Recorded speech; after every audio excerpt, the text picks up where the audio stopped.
Boys back. Welcome back to the channel. My name's Darren, also xWarskin on Instagram. I'm a toy photographer, and today I'm going to be talking about toy photography and focal length.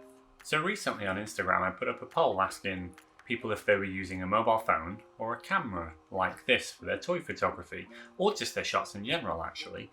And an overwhelming number of people came back and said that they were using a mobile phone.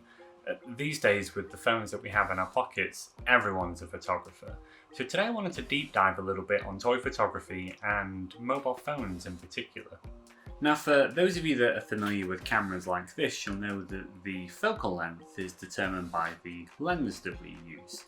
There are different lenses for different types of looks when it comes to, cameras like this. There's, wide angle and telescopic and just about everything in between.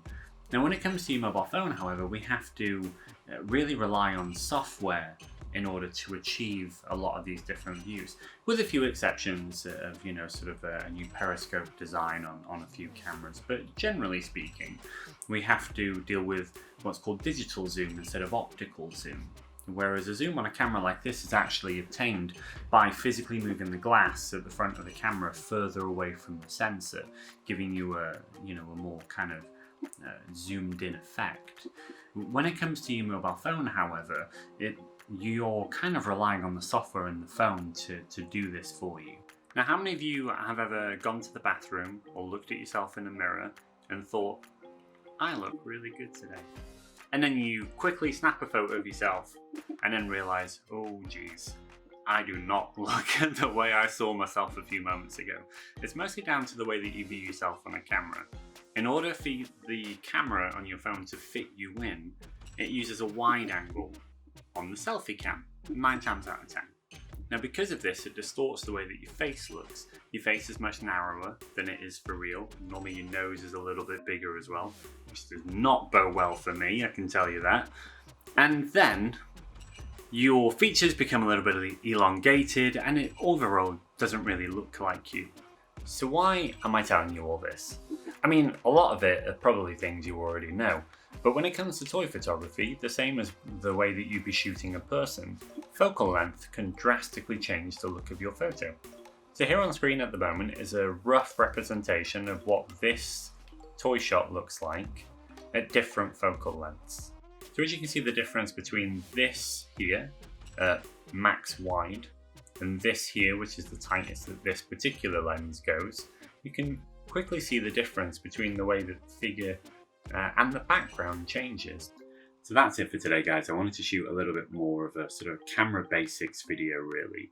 For anyone that is a professional photographer, that is not me, they will know that changing focal length drastically changes the way that your subject looks. Now, this is something that people probably don't think of so much when they're using a mobile phone.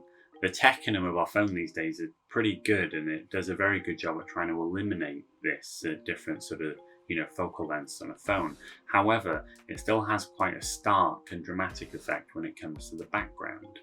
As you can see from some of the examples that are on screen, when you're shooting wide, it still elongates the face. You notice the sort of position of the arms change as well, the pose changes, it pulls into focus the background. There's a lot of things that changing the focal length can affect on a shot. Now, the reason that I personally shoot quite punched in on a photo is simply because when it comes to shooting at home, I don't have access to all of the crazy dioramas that some of the cool kids have over on Instagram, and I'm forced to use things that I have on hand. Now, because of that, it just means that I can get away with a few more crimes when I'm shooting up close and personal with a figure, because if I leave a lot of distance between the figure and the background, it means I've got a lot more room for, sort of bokeh, putting lights in, creating some depth, really kind of selling a more portrait feel shot with a toy. So the next time you go out and try shooting something, I would just suggest try changing the focal length a little bit while you're setting up the shot.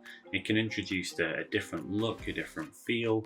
If you're shooting something that looks right at home on a wide angle, if you're shooting like a little toy soldier, or you're doing something like Toy Story, and various different things that look at home around the house, then a wide angle might look perfect for it. Whereas because of the sort of more portrait style photography that I'm doing, I try and use the other one, punch in quite dramatically on a figure. Both have their places. Have a play, have a try, of different things. Let me know how you get on in the comments below. And until next time, see you later. Bye.